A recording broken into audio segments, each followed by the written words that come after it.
Hi guys, this is the Working Money Podcast with host Michelle Wong. Stay tuned. I'm here with great guest Robert Falanga from Venture Realtors.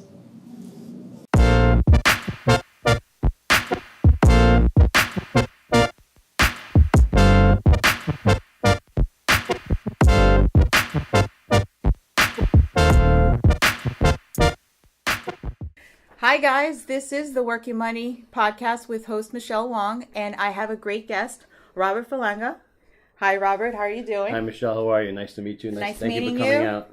And we're right here in New Jersey, and we're going to get started. So, Robert, tell us a little bit about yourself. Thank you for coming to Elmwood Park. Yes. We're located in Bergen County. I'm a realtor. I'm with Venture Realtors. I've been in real estate now for about 3 years. Before that, I was a commodity trader. I was on the floor of the precious metals exchange. I was on the floor of the commodity exchange trading precious metals. And real estate just seemed like a perfect fit for me. It was nice. It's as crazy as the trading floor. It has its ups and downs like it does on the trading floor. And it's just a perfect fit, especially being here at Venture.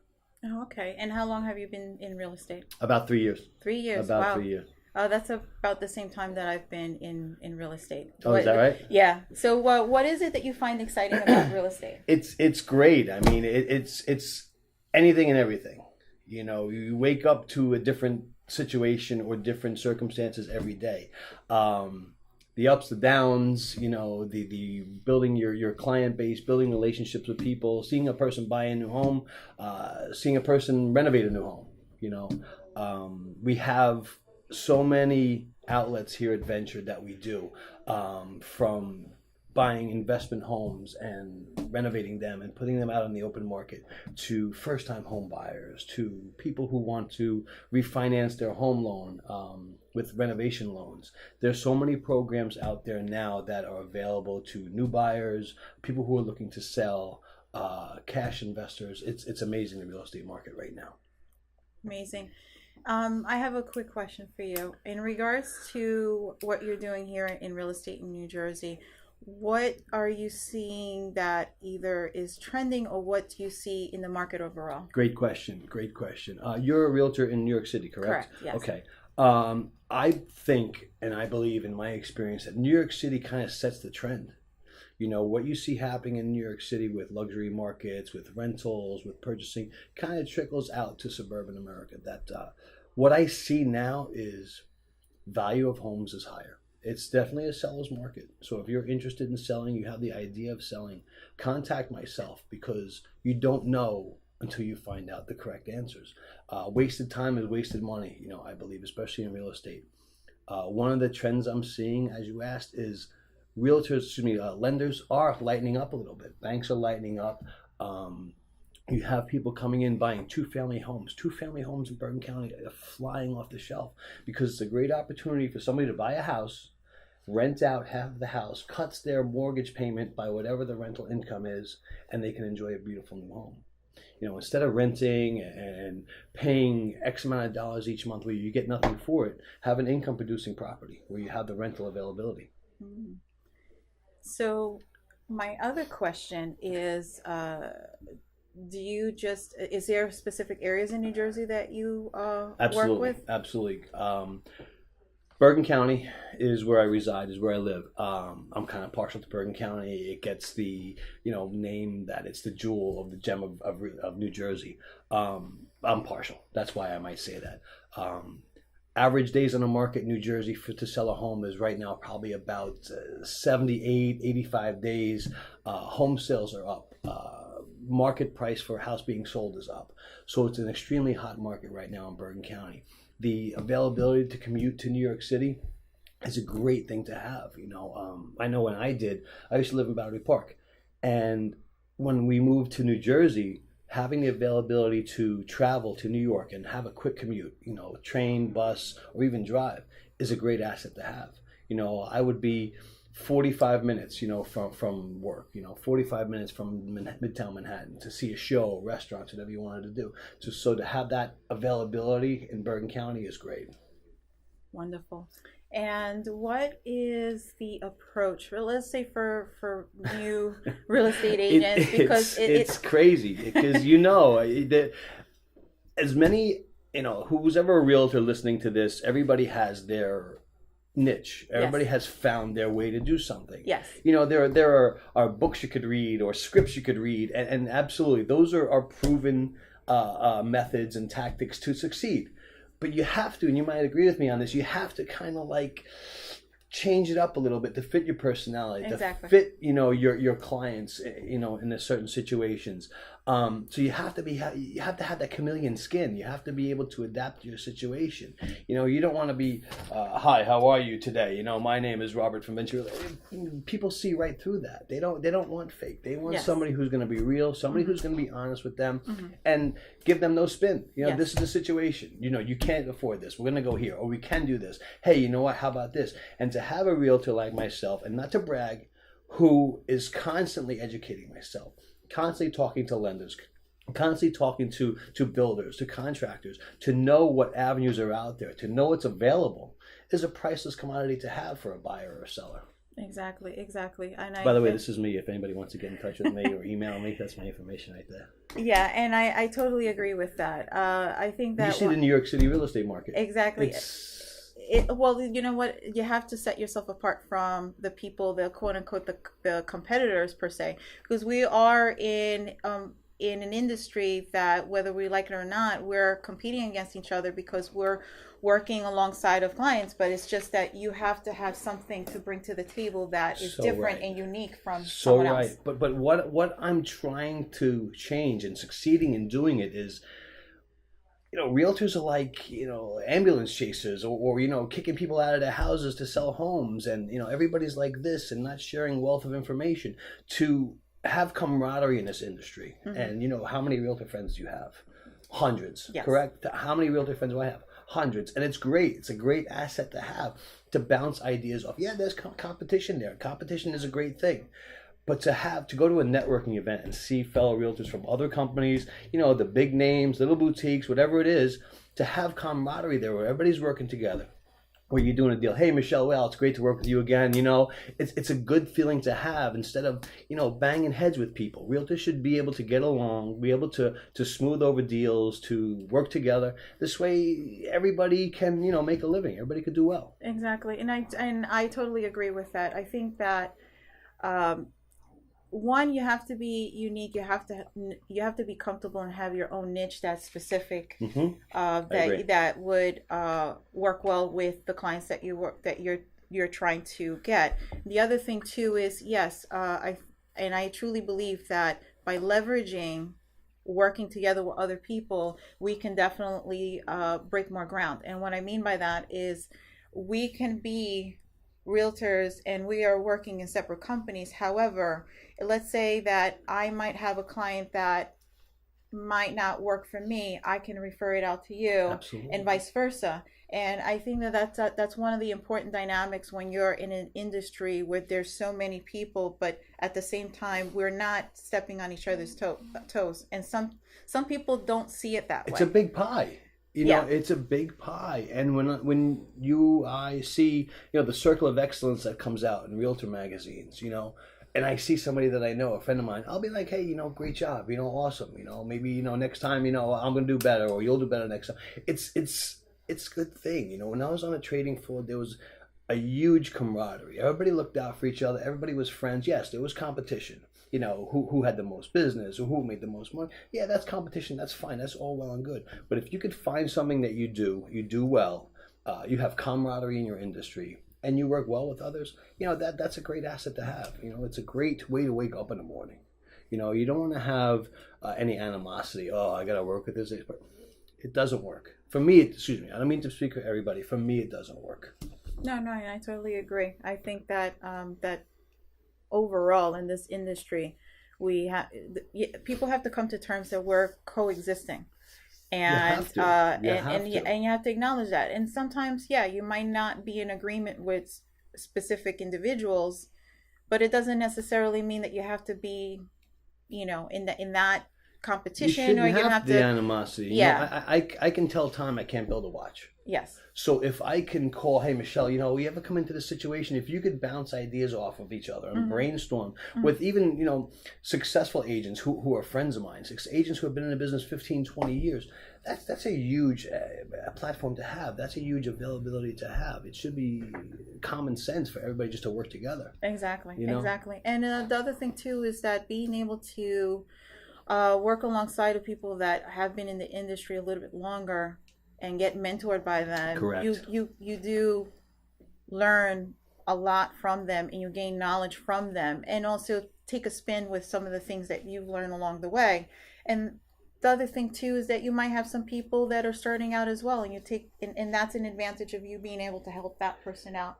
So it's just a circle of It being really able to is, working together. and it starts from the culture where you are. You know, some people like a big name. Some people like, you know, a boutique office. You know, we're a boutique office. We have 2 locations, and there's never a time when Marcello Petrozelli is the owner of Venture Realtors. There's never been a time when I've called him, texted him, asked him a question when it's not available. He's not available. You know, as silly and as remedial the question might be, that input's there. That support is there. That strength, that wealth of knowledge is there. Someone who's, you know, a titan in the industry, 20 years plus in the industry. You know, all our top agents in the office, the same thing. It's an open door policy. That's how it should be. You know, there shouldn't be any, you know, you walk into somebody's office and they're flipping over papers, or you know, they're you know, have blinkers on, they're not open for anybody else's questions. To have camaraderie in the office, to have brainstorming sessions, impromptu brainstorming sessions are probably the best. You know, we set up meetings here and we do brainstorming sessions, but just, you know, just might happen that there's 4 or 5, 6 agents in the office at one time, and we'll just like start talking about topics, and before you know it, it's 2 hours, 3 hours go past, and we're just like brainstorming situations, pitfalls, ups, downs. Hey, you know, you should have did this, or maybe next time try this approach, you know, and it works. You know, to have communication, and in any business, I think communication is key, especially with your coworkers. To have that communication is priceless. Exactly, and I agree with that too.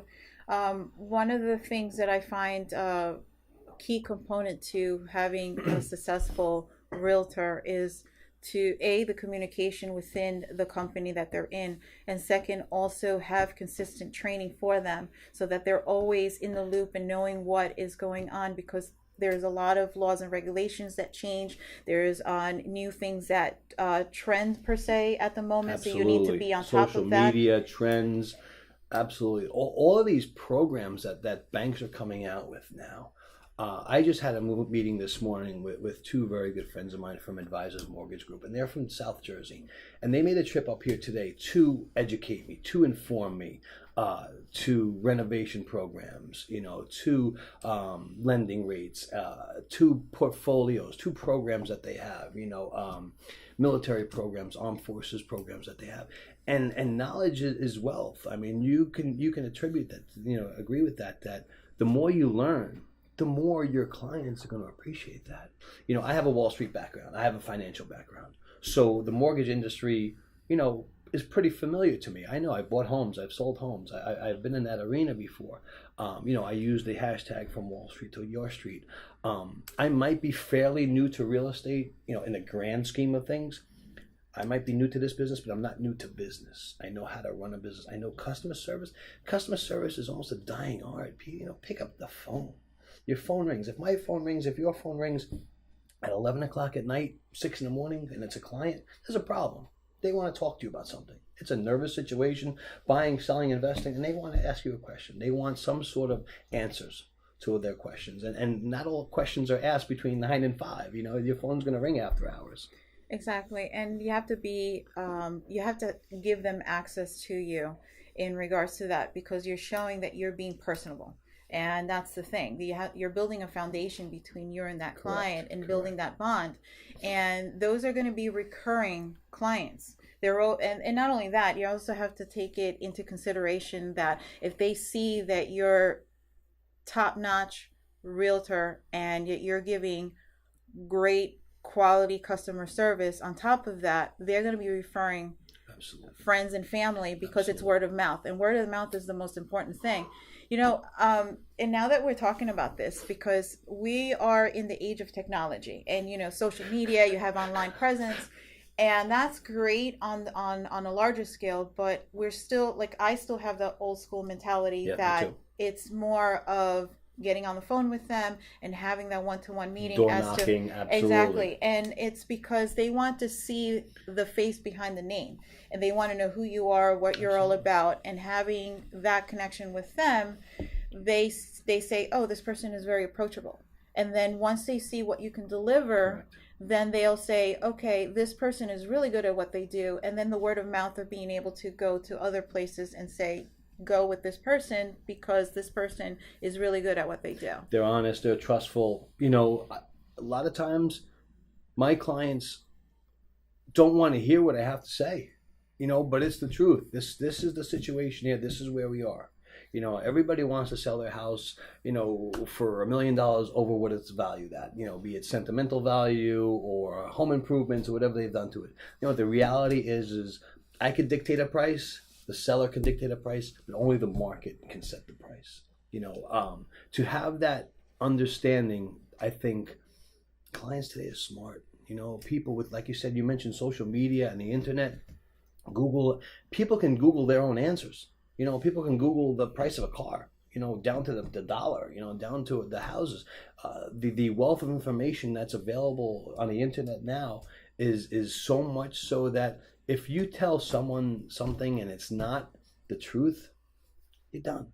And like you say, word of mouth and reputation and being straightforward and honest in customer service, all of those are put together to where the client's going to appreciate it.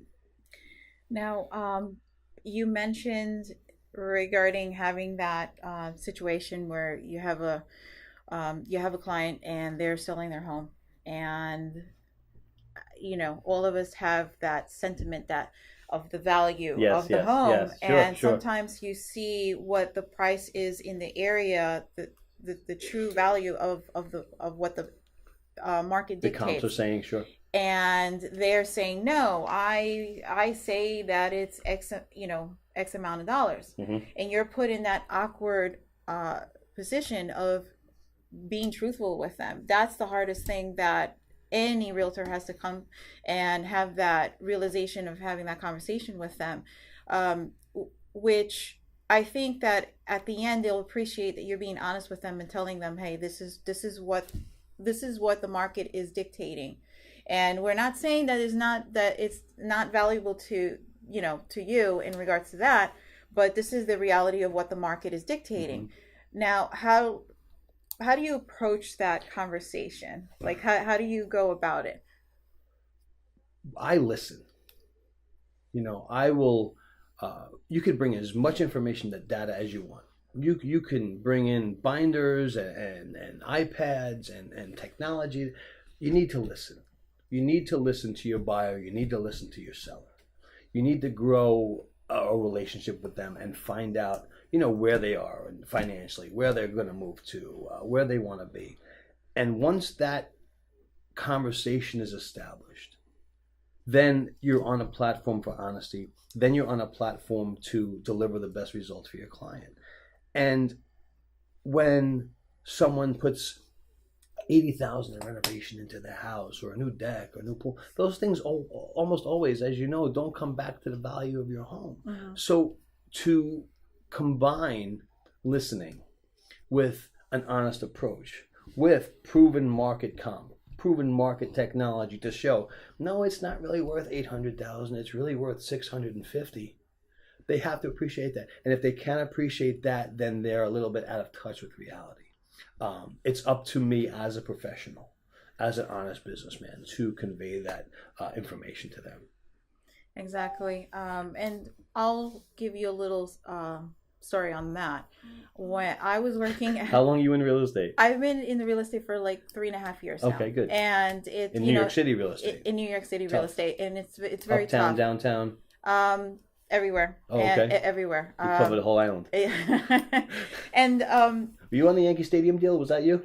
No, unfortunately, no. Okay. But I was working in because I love working with boutique firms because you get the more of the one-on-one What do you think attention. of my office, by the way? Pretty cool. Fabulous, Pretty cool, right? fabulous. And guys, I'm going to also give a little tour afterwards. Thank you. Very, very unique. It has a very I like it's like being in the city. I have to It say, does, yes. it has It has the that W hotel kind of exactly. It has a very upscale, vibe. elegant feel. It feels like you're at a hotel, just lounging around, having a little martini or Yeah. cosmopolitan. Surely. But yeah, I love the decoration Thank here. you. Thank you. It's amazing. But getting back on this topic, because you just kind of had Sorry, my I didn't mean to my derail bell you. ring. I didn't mean No, to no, no, derail no, you. not at all. But I recall working at a boutique firm about a year ago, and the broker there is phenomenal. And you know, he was talking about Not as good as my broker. Go ahead. and he was talking about how he was working with a client, and this particular client had an issue selling their home, that they've sold it or tried to attempt to sell it in the market 6 months prior, and it was just sitting there and nothing happened. Mm-hmm. So he basically came in, had a meeting with them. They had the interview just to let them know why he's qualified to help them out. And long story short, they were talking about pricing. They said, "Oh, I invested, 150,000, and I feel that the value of my home should be X amount." And he said, "No, you have to sell it. This is what the market dictates in this area. It's this a is cold the hard fact, true. Yeah. And he was trying to bring be reasonable and bring the reality into this, and they were kicking and screaming, but they finally decided to go with the price that he recommended. And he said, this is what I'm seeing here. And he was just also informing that in that area he sold another home for a similar price. Mm-hmm. So basically, after they had an open house, everything was good. They had a couple of interested buyers, and he said, "This is the amount that they are offering." Mm-hmm. And they said no. They actually had a change of heart, and they tried to request a little bit more than that was being Really? offered. Okay. And then he said, "What are you doing?" And he said, "You're sabotaging your Correct. Right. know." You're shooting yourself in the foot. And they were saying, "No, I just strongly feel that this is. I think it's still low. It's a low price." And they said, "We discussed this earlier, Right. and you signed off on this, and this is the amount that we agreed on." Mm-hmm. And then they said, "No, I still." And they said, "If you do this, not only are you going to, cut yourself in the throat, but also these buyers are no longer. They're going to walk away, and you're going to be sitting on this another 6 months. Do you want that?" Exactly right. So he Exactly had to stand his ground with them for.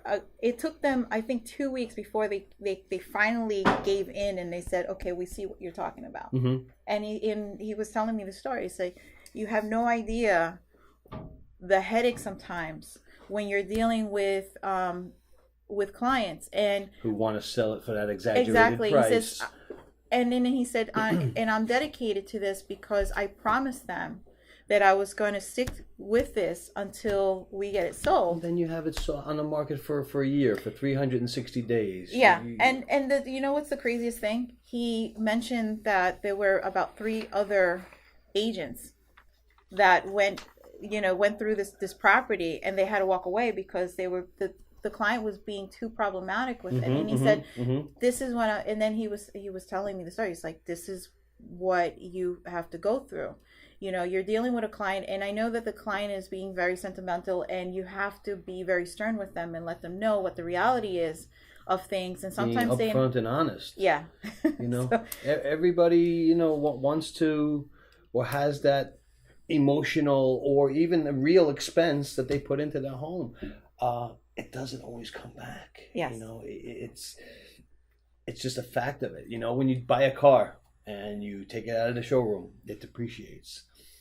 kind of on the same scale or same analogy, but you don't always get whatever you put into a house back. Bergen County homes, price to sell, they move. You know, from last year, we're up about 9.5% new listings. The average list price is up also. Average days on the market 78 days. So priced correctly. Bergen County real estate moves. There are times where overpriced homes sell. There's situations like that. But to have that communication, like you said, is important. There's going to be, you go on a listing presentation, I go on a listing presentation. Oh, you're the fifth realtor I saw today. You're the seventh. Why am I going to choose you? Or I want to sell it, $200,000 over my real price. You can sell it whatever you want. It's the fact that somebody's not going to buy it at that price. Do you really want to sell your home or not? That's what it comes down to, basically. Yeah, and that's one of the challenging things, being in this industry, is when you have to have that conversation with your client and just tell them, just be real with them and tell them this is what it is, and unfortunately, we want you to sell it at this amount, but the reality is that you can't, because that's not what the market dictates. This is the set price in the area. Exactly. And they don't seem to understand that. And that's where I think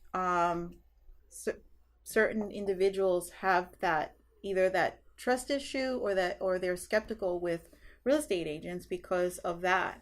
I think that's one of the factors more than anything else, is that they think that we're trying to steal from them, chase an ambulance, so to speak. Exactly. Yeah, and it's sure. not the case. It's not the case. We're in this business for people. This is a people business. We're servicing people that are looking to either buy a home, rent a home, or sell a home, and we're here to help you. There's a reason why successful people in business, not just real estate, are successful, because they're honesty, because of their work ethic.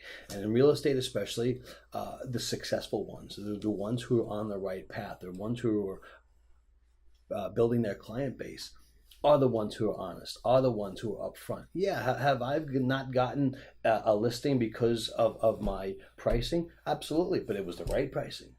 The homeowner or the seller chose to go at a higher price. And in my feeling, sometimes you do walk away. Sometimes you put all your cards on the table and you're honest with the client, and it doesn't always work out, But if someone's serious about selling their home, facts are the facts. Like I said before, you could say a price, I could say a price. The market's the only one that's going to dictate the price, and which is true. Exactly. Do you have in New York City a lot of what's going on in the real estate market here in New Jersey is like a team or a group sort of consortium? It's like a group effort. Do you have that in New York City also? Yeah, we do. You do? We do. Both with the majors and with boutiques? Yes. You do? Yeah. Yes, we do. Okay. Yeah, and we have groups that meet up. Okay. Either through like the meetups, or they have associations, and they all get together and they talk about what's going on in the area, and they educate people, realtors and people in the real estate industry, about specific things that are going on. Like one example is that code and zoning would be one, just for those people that New are York City. That's got to change overnight. Yeah, and it's constantly change. There's certain things that are constantly changing in New York, so you always have to be like on top of things and knowing what's going on. But yes, there are groups, and they do emphasize for people to come in and get connected. So that's always. And the rental market is probably just as hot as the purchase or sale market. Yes. Correct? Yeah. Yes. Because there's so many. What I do here with my team, so to speak, it's not a team. I had this discussion with somebody recently. I had a Facebook Live broadcast with my friend Ashley Gavano from Paradigm Title, who introduced us actually. Yes. And the trend here, or what's happening a lot now, is teams at realty companies, at real estate companies, or groups, and that's all well and good. That's fantastic. That's a great thing to have, but it's a given. In my mind, in my definition of a group, of a team, You come to Venture Realtors, you're going to get Venture Realtors. You're going to get every realtor in the building working for you, working with me. That's a given. That's should happen regardless. My team is my lenders, is my attorneys, is my inspectors, is my 203K rehab loan specialists. People like that. That if somebody asks me for any information, click, here you go. Robert, do you have any attorneys? Click, here you go. Here's 5 of the top attorneys in Bergen County. I've worked with countless times. I stand by them. They're 100% effective, honest. Their work is flawless, and deals go through. You have any banks you can recommend? Absolutely. Here's 5. You have any inspectors? Here you go. And that's part of my team, or developing my team, is bringing in that availability. Deal or no deal on my end, just being, having customer relations, having customer service. If somebody asks me for a contractor or a builder or somebody to rehab their kitchen, absolutely, here you go. Here's 4 of the contractors that I've used in the past. These guys are phenomenal. They're rock stars. Use them. Their work is awesome. Wow, thank you very much. Really appreciate that. And you know what happens about 6 months, a year from now, maybe 2 years from now? Who's going to get the phone call to list the house? Who's going to get that referral? Who's going to be contacted for a home appraisal, for evaluation, which I offer free, by the way. Anybody who's interested in selling, anybody who wants to sell, it's going to take 15 minutes of your time. Be happy to invite you to my office. Come on down. I show up at your house. It takes 15 minutes of your time just to know what your value is. Your house next door to you sold? You want to know how much it sold for? I'm there to help. Amazing. And you know what? Yes, that's going back to our previous conversation in regards to leveraging and communicating and having that good foundation. You have to. And being respected in the community, being respected by your vendors. Exactly. Everything follows. You're building, I'm building, you are building a business. And it's not a house of cards. You're building a business on cement. You're when anybody builds a house, what's the first thing that goes down? It's the foundation. And if the foundation isn't solid, it comes down. So when you have the solid foundation, you go from there and you build up. Exactly. And I totally agree with that. And what you were just saying now in regards to that, there are groups that do that. I individually do that, sometimes through Facebook or through interconnections, because in regards to social media, I do utilize that a lot. One of my, I always say this as a joke, but it's true. My best friend is LinkedIn, because I make a lot of connections through there. Absolutely. And I grow my Rolodex. Absolutely. I'm like at 14,000 connections. Awesome. And they're from various businesses. Mm-hmm, and absolutely. That's the wealth of it, and it's worldwide. Exactly. It's worldwide. And because of the fact that it's a professional social media platform, I utilize it a lot, because from there I have people approaching me, telling me, and I'm from real estate. I'm from you could be out at a social function, an event, and somebody recognizes your LinkedIn and that post. Happens a lot. Absolutely. And that happens Absolutely. a lot. And the great thing about that is that I have this big Rolodex of connections, and I've had situations where people come to me and through Facebook or even outside through networking, and they said, hey, I'm trying to look for an attorney, or I'm trying to look for a title person, or I'm trying to not look so for much just a realtor, but some of your vendors, some of the people you have on your Rolodex, some of the professionals you're in association with. Yes, exactly. And then what I do is, okay, what is it that you need? Well, I'm looking for this, this, and this. You got it. Mm-hmm. And I go through my connections, and if I know them personally, and I've done very well with them, and the person that's approaching me is someone that that I have a good relationship mm-hmm, with, mm-hmm. I said, hey, proven relationship with and doing business. Correct. Exactly. And correct. Then I say, here, these are the people. Tell them that you know me, that you come from me. Mm-hmm. And then they come back and they said, oh yeah, they and then that builds something. And it's always, and this is a ripple effect. It's a ripple effect. But one of the things that I enjoy a lot is being able to connect those people.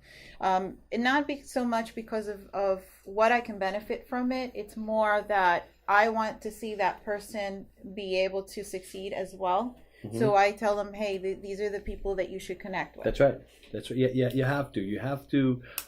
If you recommend a doctor to me, a dentist, whomever, and they're not good, I'm not going to think too highly of your recommendations. I'm not going to think too highly of, your level of service or professionalism. But if you hit something and then you knock it out of the park and wow, that guy who did my kitchen was phenomenal, awesome. It increased my home value. And then, it's, like I said, a ripple effect. It's a snowball, whatever analogy you want to put into it. It's building your base. It's building your effectiveness in the marketplace, One of the things that we do here at Venture is we're very active in purchasing properties off market through sheriff sale or short sale, whatever.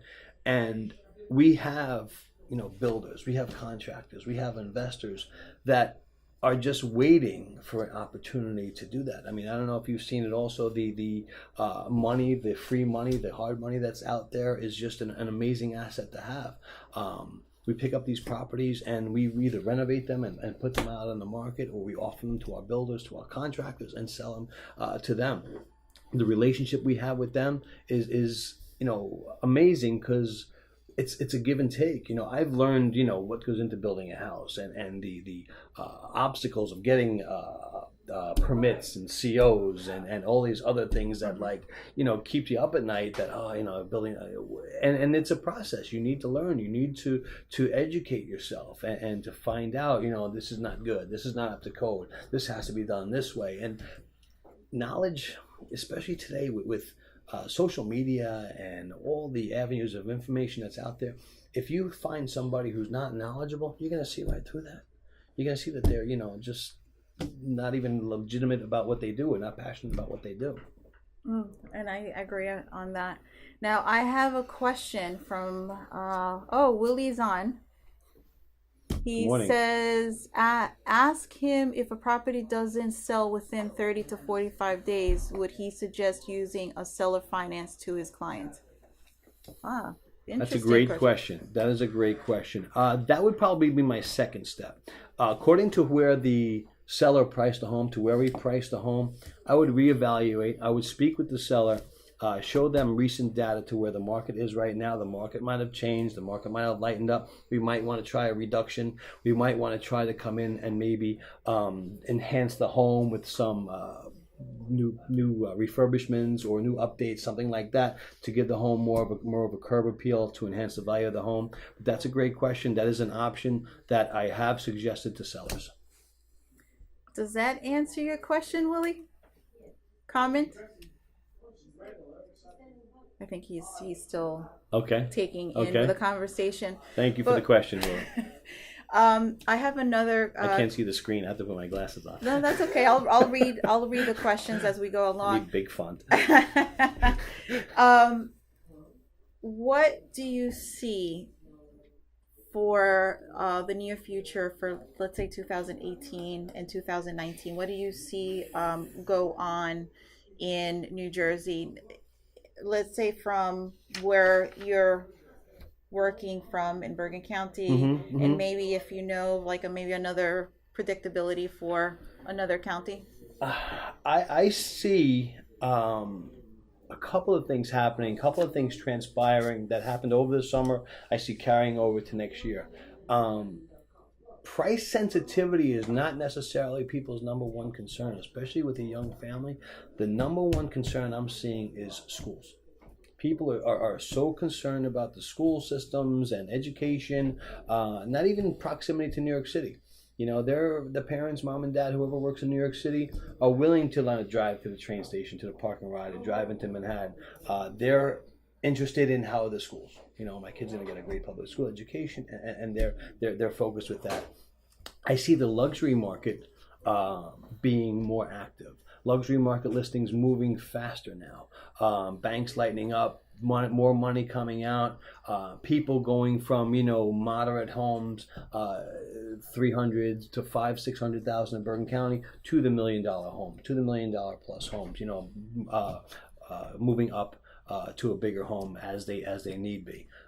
Again, banks that were here this morning, my friends from advisors, see that happening also. A lot of their inquiries are for the luxury market. Turnkeys, the amount of people who enjoy a turnkey I see is increasing also. A lot of young families, especially from what I see, don't want to go through the renovation process, don't want to have builders in the house, don't want to have the dust, the noise, and so on, or have to relocate for 6 months while their house is finished. So to provide a house that's a turnkey, where I use the 2 Fs, all you're buying is food and furniture, people are loving it. They are house ready, the house is ready to go, and there's nothing need to be done. Especially with today's, you've seen it yourself.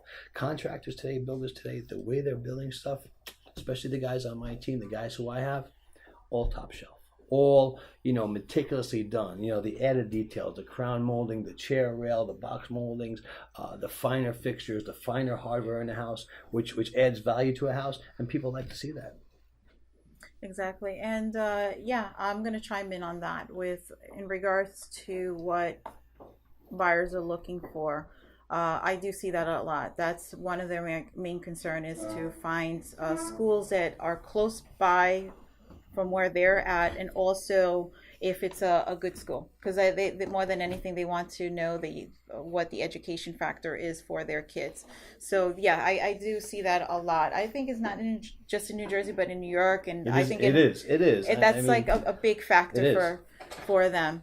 And what kind of projects do you have in place for yourself, like in regards for 2018? For 2018, for myself, I'm going to continue to grow my real estate business. I'm going to continue to grow my database, my vendors. I see myself being more involved with my investors. I see myself branching out. I have a great builder who is in the Chatham Summit area, who is building new homes, who's expanding into the Bergen County area. We're looking for properties, we're looking for investment properties to start with that. So my hands-on approach is going to be a lot more involved, being on job sites, being involved with, the guts of the operation, so to speak. As much as I love real estate and selling real estate, my business, my brand is not just putting a sign on a lawn. I enjoy listing homes. I enjoy buying and selling homes for people. It's a great avenue and part of my business. But to have the availability to be involved in construction, have the availability to work with investors, to have exclusive homes that my builder, my contractor has, and offer them up to my buyers, to my network. Again, my hashtag from Wall Street to Your Street is part of my, database, is part of my client base, because I did it myself. I moved from a 32nd floor apartment in downtown Manhattan to Bergen County, New Jersey. And it was night and day, from the hustle and bustle to suburban America, and it was amazing. And to have people with different strokes, different folks, I understand, but to have the suburban lifestyle and a little bit setback, a little bit quieter, you don't have to wait 2 hours for an elevator to go down to the main floor, or parking in a garage, or finding a parking space. It's a lot different. And a lot of my friends, a lot of my contacts are looking for the same thing. Let's get me a Bergen County house that's close to New York City, great schools, things for the family to do. And, you go to bergencounty.com, you go to nj.com, just to get an idea, all the things that are available, all the outlets from sports to non-sports activities for the kids, mom and dad things. It's amazing. When I tell you a funny story, I was born in Brooklyn. I was born on 86th Street in Brooklyn, and the food there, the food in Manhattan, was just phenomenal. I've been in New Jersey for 14 years. And when we first moved here, you couldn't get mozzarella. You couldn't get good, like Brooklyn style. You know what I'm saying? You couldn't get the bread, the rainbow cookies, things like that. And it was just oh man, you would have to drive to certain towns in New Jersey that had the authentic, homemade and stuff like that. Now it's becoming, between the restaurants popping up, the delis, the restaurants that are making the homemade, the farm to table type of restaurants. It's it's amazing. It really has, in such a short amount of time, just evolved into now it's, got that food thing. It's got that culture. It's got that Manhattan type of vibe and feel to it, which is great. Yes. So there are two things that came into mind when you were talking about. When I was rambling? No, not at all, not at all. But you have my. You can shut me up. You guys can go like that if it's too much. Not at all. No, you're passionate. You're a passionate person, and that's the thing that I love to see is someone when they're talking about business. Sometimes I get the shh. And when I talk loud in the library. And one of the other things that you mentioned was investments. Mm-hmm. And I think that that's like another thing that I see a lot of realtors in general. They're also working alongside in the investment factor, because now you're becoming a full service. It's hard. That part of it's hard. Yes, it is. It is because your mindset as a realtor and as to working in investments is different.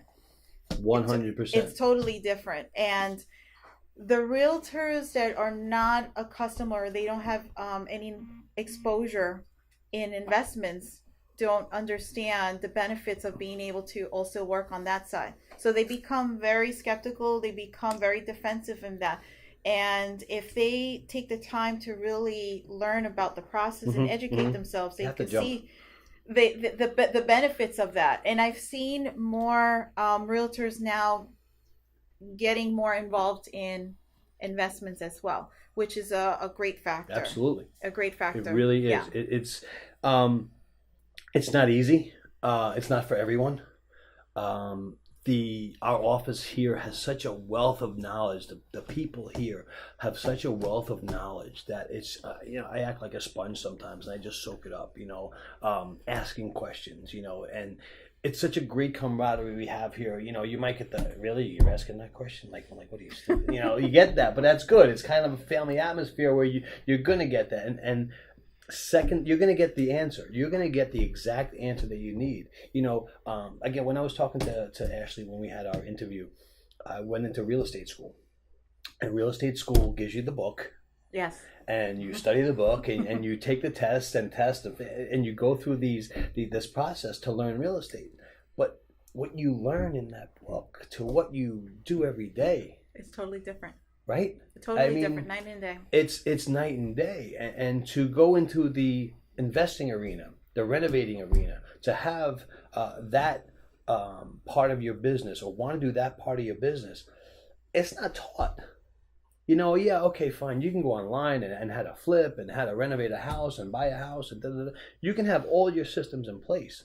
But there's going to be things that are going to make things, fall apart or could fall apart. Exactly. You buy a house, you take walls down and you see what's behind it. You don't know what's underneath it. And there goes your profit margin. There goes your whole renovation project out. So the idea that you have to investigate, you have to find out what's going on and to ask questions, to be knowledgeable is priceless information. Okay, so guys, we have more questions here. Willie, I love you.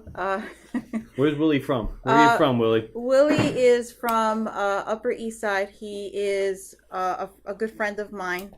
We were working together in real estate, and he's doing real estate investments in Pennsylvania more than anything. Oh, was he on one of your podcasts? Yes. Okay. Yes, he's my one of my co-hosts.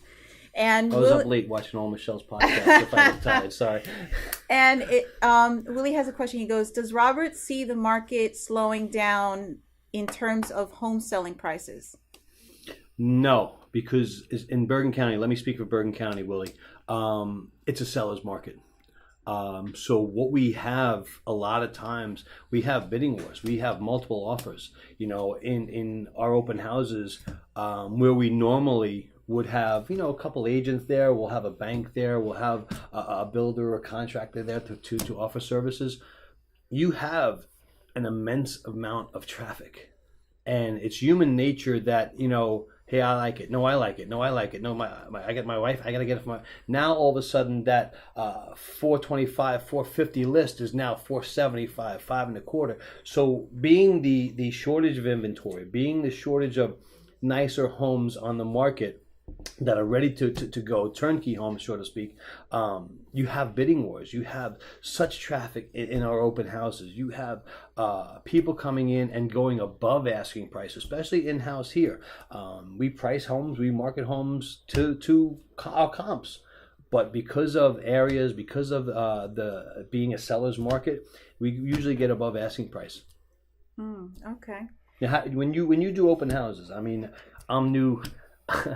My son probably knows more about the computer than I do, but social media, I think social media is a great platform for open houses. I think between Facebook, Twitter, Instagram, YouTube, anything I could do to get it out there. I even go as far as to shoot a video. You know, with my phone, I shoot a quick 10, 15-second video, and my friends who are realtors, people who are interested in buying, send people a video. I find that there's so much more of a feedback, so much more of a response to a video than a word or than a phone call, than an email, where you don't really necessarily know if people are watching. You send me a video, I'm going to watch it. If it's 10 seconds, 15 seconds, after that you lose my attention, but that's besides the point. That's a whole other story. But if you send people video, you invite people, you combined old school marketing to new age technology. I mean, your staff here set up here in like 5 seconds. I would still be trying to find the plug to plug in the computer. That's how outdated I am sometimes. But to learn social media, to learn the outlets that you have, the avenues that you have to promote open houses, to promote a new listing, to promote a just sold. Everybody's on Facebook. Everybody's on Instagram. Everybody's on Twitter. Everybody's on LinkedIn. Everybody's on their phone. Yes. You can't walk anywhere, right? I mean, you can't walk anywhere, and people are, doing this, And it's funny because I went to a Sweet 16 recently. A friend of mine's daughter had a Sweet 16, and there was a table full of girls at the table, and nobody was talking. They were on their phone. Like this. They were probably texting each other. That's exactly right. That's exactly right. And I leaned into the table. I have somewhat of a personality, but I leaned into the table and I said, aren't you guys talking? Is anybody talking? She's like, we are talking. What do you mean we are talking? I'm like, really? I'm like, okay, this is what it's come to. Yeah, but you know what? This is a foundation of more to come in regards to technology and how but you can't lose the human touch. No, and I agree with that. You can't lose the come to my office, have a cup of coffee, let's talk. What time can I come by? I agree, 100%. Golf course, wherever you want to go to have a meeting, yes, doesn't matter. I agree. You can't lose that. And, as of late, I've had a couple of people that I interviewed that are the generation millennials. And they're all about technology and everything else. And we had a discussion in one of my previous episodes. And one of the things that I told them, I said, I'm like right on the fence because I'm still for the whole technology and doing everything online and all of that and social media. However, I'm still part of the old school because I still remember when computers started to become more popular and everything. And I tell them, I said, listen, I'm 38 years old, so I'm still, I remember those days. I have socks that are 38. Go ahead. But I still feel that, again, it's being personable, making those connections, because you could go to a social, a networking event, or you connect with someone, but it's not the same thing as following up and saying, hey, can we have a cup of coffee? Can we meet for lunch and talk and and door see knocking, exactly. Something as simple as that. I was fishing over the summer and they're using sonar and they're using computers and to find the fish. Yes. You drop the hook in the water, that's how you find the fish. That's it. Right? Yeah, exactly. You knock on the door. Hi, how are you? Introduce yourself. Yes, it's more to the point. It's appreciated. Yes, it really is. As much as millennials, old-ennials, whatever you want to call my group. It's social media. Yes. Is it a sign of the times? Yes. Is it a useful medium? 100%. Yes. Is it necessary in business? 100%. Yes. But you can't lose the human touch. You can't lose a handshake. You can't lose the vibe you get to meeting someone. Exactly. No, and I totally agree with that. Francesca has a question too. What county or city do people relocate from to live in your primary zip codes? Okay. I'm in Bergen County. Bergen County is kind of northeast section of New Jersey. I live here. I've been a resident here for 14 years.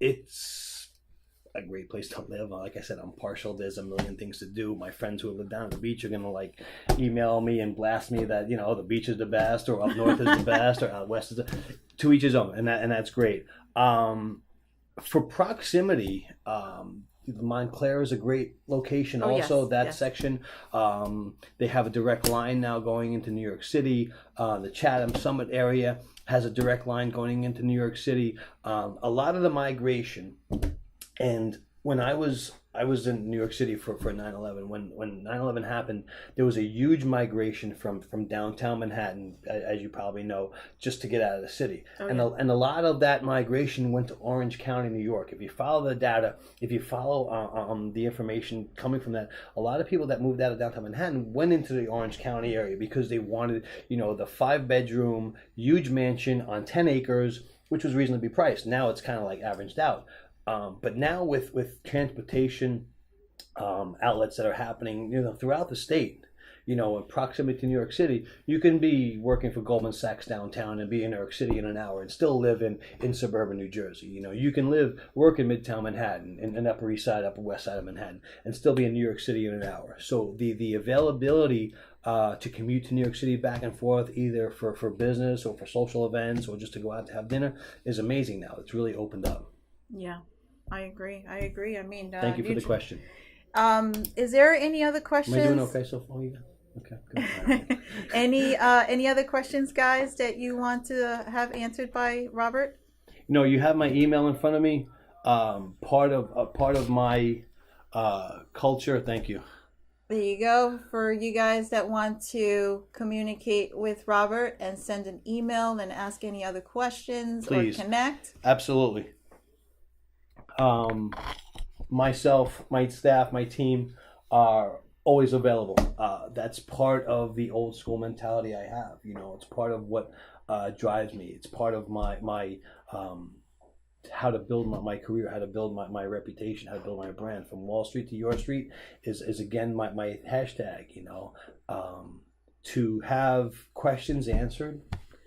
My father used to say the only stupid question is the one that's not asked. Exactly.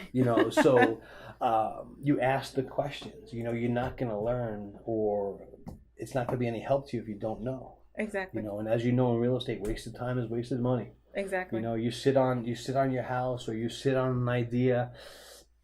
Things are happening. Things can happen bad. What I wanted to pass on to some people out there, maybe Willie.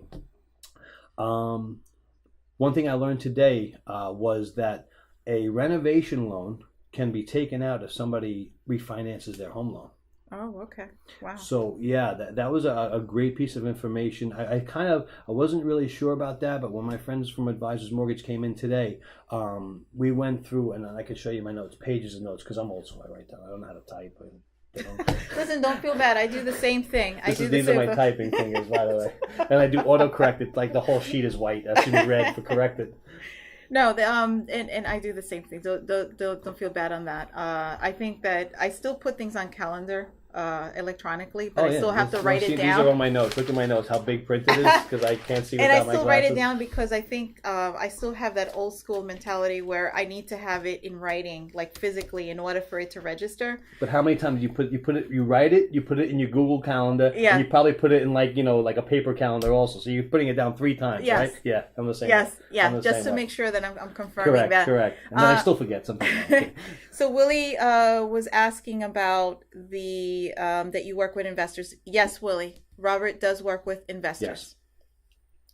Anybody else that has any other questions? No? Willie is in Philadelphia? He's in Philadelphia. He's working his target is in Philadelphia, and he's starting to look into Pittsburgh as well. Yeah, there is a market in Pittsburgh. Okay. And I was just yesterday. I was at a developers event with. You do a lot of networking. You go out a lot.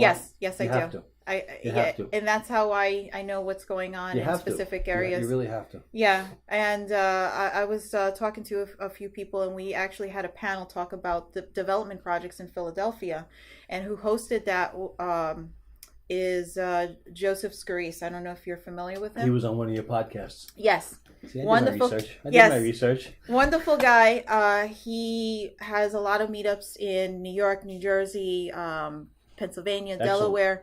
And I don't know if you're going to the Triple Play. Yeah, I'll be in AC. Yes. Yeah, I'll be there. Yes, we're going to be there hosting that as well. So my podcast is going to be there. It's great social, it's great networking event, but it's great for CE, continuing education. Yes. It really is. You get to brainstorm, you too probably, get to brainstorm with like titans of the business. Exactly. And I'm an avid reader. I like to read. Especially Tony Robbins and Jim Rohn, but people who have done it before, like a Jeff Bezos, titans of industry, where they'll tell you the road, and if somebody's going to tell you, A to B is going to be this far, why are you going to go take this road, and hit all the pitfalls and hit all obstacles when their way, like I said, Jeff Bezos or any of the titans of industry are telling you which way to go, and to learn from them, to follow their business model and kind of maybe adapt from it a little bit to where it fits your personality, it fits your way. It's a no-brainer. Like I said, I started to read a lot. I'm an avid reader now. It's a lot of educational stuff. It's a lot of motivational stuff. Which is great. I mean, the mind is such a powerful thing, to be positive, to be have an outlook of success, to have an outlook of this is going to be my business. An idea is an idea. You need a plan. Where are you going to be? Where are you going to be next month, next year? Where are you going to be? What's your ultimate goal? How many yachts do you want to water ski behind? What is it? Where do you want to be? What do you want to do? Yes, exactly. Having a positive mindset is one factor. Taking action is another, and building the mind is just amazing. Exactly, and building and planning is another factor into the road to success. And some people are missing certain components to that. They have one, but they don't have the other. Mm-hmm. And very few of us have it all. And it's a matter of being able to educate yourself by reading books and also going out and meeting people that can mentor you, help you out. And the other component is you taking the action and being able to go out and do it. Correct. Because that's the most important. You have to apply it. Exactly. That's the most important component. You have to apply it.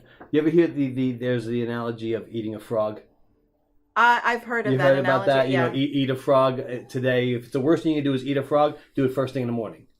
Prospecting. Yes. Is my eat a frog. Yes. I love to be out there. I love to be out in job sites, on listing presentations, talking to clients, meeting people, doing things like that. My eat a frog is prospecting. So you know what? For 2.5, 3 hours each morning, you're prospecting, you're digging, you're making phone calls, you're getting your inquiries, you're building your database, you're getting hung up on, you're getting yelled at, all of those things. But you know what? By 10, 11 o'clock, I eat the frog. I'm done. The rest of my day is cream cheese to me. Mm-hmm. So to have that mindset, to have that, okay, fine, let's climb Everest right now, and you climbed it. Be positive, be aggressive, and have all of those positive things on you, but keep in mind where you're going and where you're headed and keep it positive. Exactly. And you have to hang in there. I think that what people don't realize is that when you're an entrepreneur and you're owning your own business, you need to take into consideration all of the risk, because you're taking a risk on everything that you're doing. But hang in there. Be consistent with what you do. Don't think that because you're making phone calls or you're making those connections, there might be a few people that say no. Don't be discouraged by that. Just continue on to your path. Stay true to your path. Stay true to your belief, to your work ethic. When I started, it felt like forever before I got a commission check. It took forever for a deal to transpire. It took forever to somebody pick up the phone and say, yeah, okay, I want to hear your listing presentation. And I'm like, I was almost like, yeah, really? You sure? It was, you almost get that, but you need the thick skin. And that's where my Wall Street background comes in. You need to be aggressive, but understand and hear people out. Again, back to when I was trading. It's such, and I have a couple of other friends who are involved in real estate also, and we've, spoken about this, to where what you had down there, that chaos, that organized chaos, that craziness, that insanity, that visitors would come to the trading floor, they'd be like, how do you work down here? It's so loud, it's so crazy. And you knew what was going on. You knew exactly where the market was, what was happening. And the same thing here. Phone rings 500 times a day, and each phone call is something different. And I use the analogy, you have those plates on a stick, yes, those yes. And you're balancing all those plates on a stick, and you got everything going, and not one falls. Then you know you're on the right path. Then you know your business is going to be successful. Then you know you're going to do the right thing. Exactly. And guys, for all those no's, there's going to be that one yes. And once you have that one yes, your energy goes beyond. It goes 1,000, because now you see that you stuck by it. You did what you needed to do. And now from there, everything else is gravy. That's right. Because you had to go through all those struggles and those hurdles first in order to get to that. Yes. You could play golf and shoot a round of 150, but on 18 you get a hole in one. You had a great day. Okay. That's all it takes. So, Willie, we're going to be wrapping up in the next few minutes, but Willie wants to ask a question. It says, what is Robert's favorite books?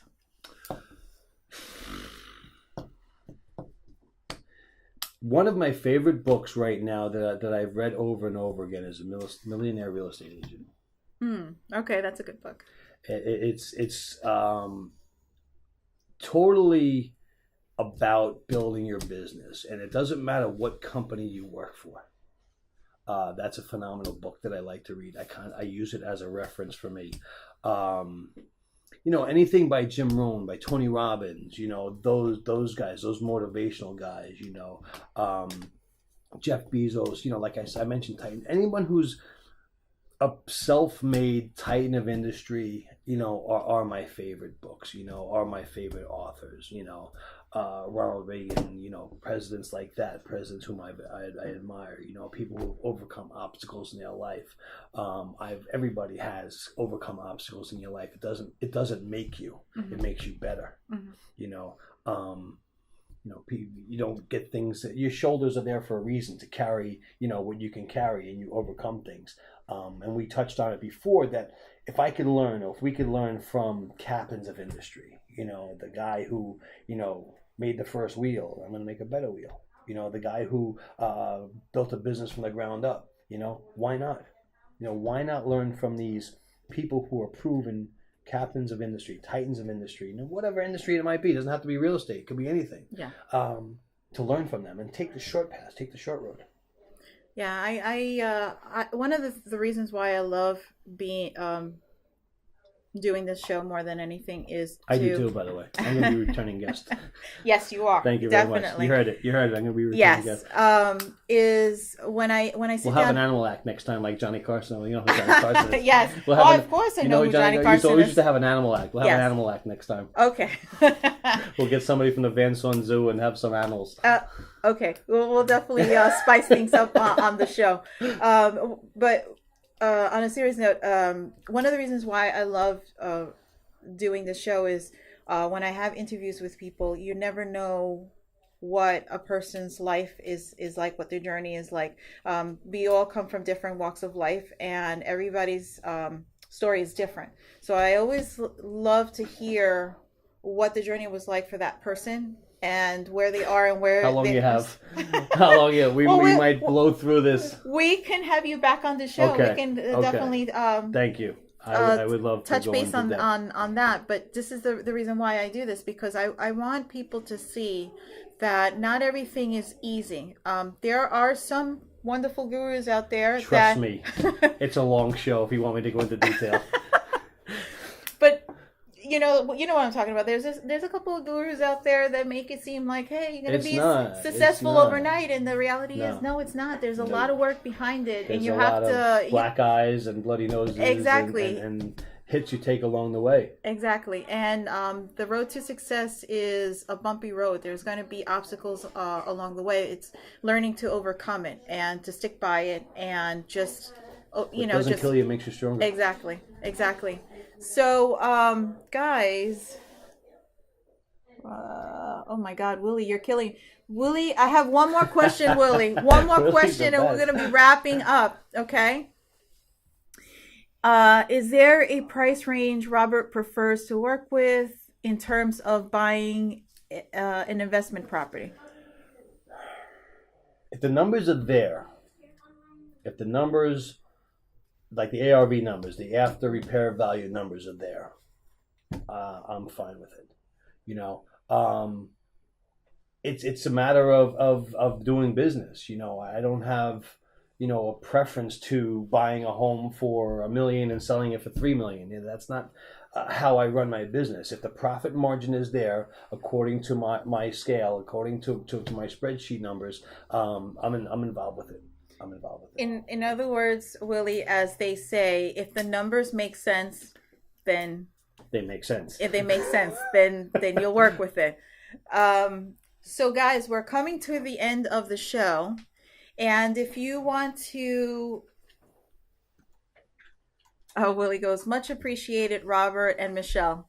Thank you, Willie. Thank you for your questions. Willie, we are going to have Robert back on the show, so we're going to have more discussions with him in the future. We're just going to coordinate dates that are available. Excellent. And have him back on. Thank you. And guys, if you want to check this out, you can check it out on iTunes and Stitcher. It's the Work Your Money podcast.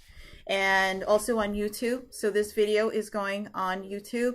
Also, if you want to take this and watch it on TV, it's Universe Network TV, channel 45, and that is the Realty TV. And also, if you want to get a glimpse of us while we're recording, normally it's Saturdays, that's at B-Box Radio. So until the next time, guys, this is the Work Your Money. Thank you, Robert, for being on the show and having me. Thank you very much. And for all you out there, bye, guys. Bye-bye.